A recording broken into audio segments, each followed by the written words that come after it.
Hello, in this video I'm going to show you how to use the artistic wire finding form. This particular form is for making a Z hook, which makes an ideal clasp. So the jigs themselves are very useful. They've already got the pegs already set into them, and they arrive with a very handy little spacer press so you can actually push down your wire onto the jig.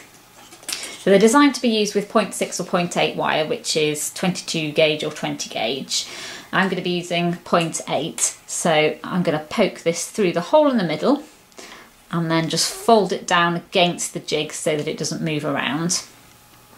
And then to start with, I'm going to be wrapping around this peg here. So I'm just going to wrap that round. Now, the easiest way to use the jigs is to keep the tension in the wire, so I'm pulling on the wire there, and then actually move the jig around rather than trying to do lots of fiddly bits with the wire. And I'm going up the top here, and this bit forms the Z, so I'm just keeping a nice bit of tension there, and then round the bottom,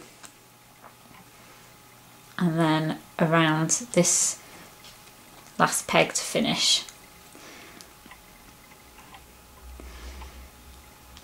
So there we go. So you can see the shape of the Z has now formed, and before I take the wire off the jig, I'm just going to use a spacer press to actually put down over the top of the pegs and just push down there. There we go. And then to release my wire from the jig, I'm just going to snip with flush cutters. So I'm actually going to chop that bit off from the back, so then that will release my shape from the front. And there we go. So obviously at the moment we've got a few bits of excess which we want to get rid of. So I'm going to use the flush cutters to cut inside here. So I'm using the flat side which has got the blade. I'm going to cut just inside there.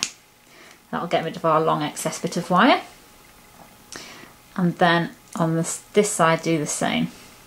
So flat inside edge, just inside there, cutting off the excess. And that way you don't have lots of excess wire overlapping on your loops. Now at this stage you can do any tweaking if there's a slight bend in the wire. You can close up your loops with pliers as well. However, one thing that is quite nice to make sure that your wire is going to keep its shape is to just give it a gentle hammering with a nylon headed hammer and a bench block. There's my bench block. The more you work wire, the harder it gets, and for something like a clasp which you don't want to get pulled out of shape is ideal. So I'm just using a small nylon headed hammer.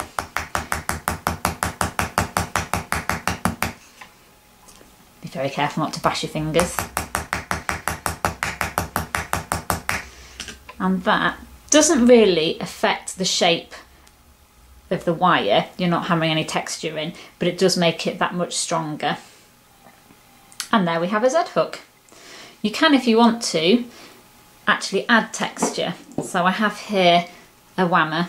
So this has got a nice solid head on the hammer. And by hanging on to one side and carefully hammering the furthest point away from your fingers, and the same on the other side.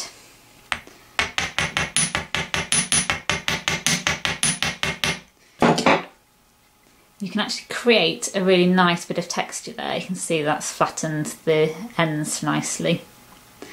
Bit of an added bonus if you want to add some texture.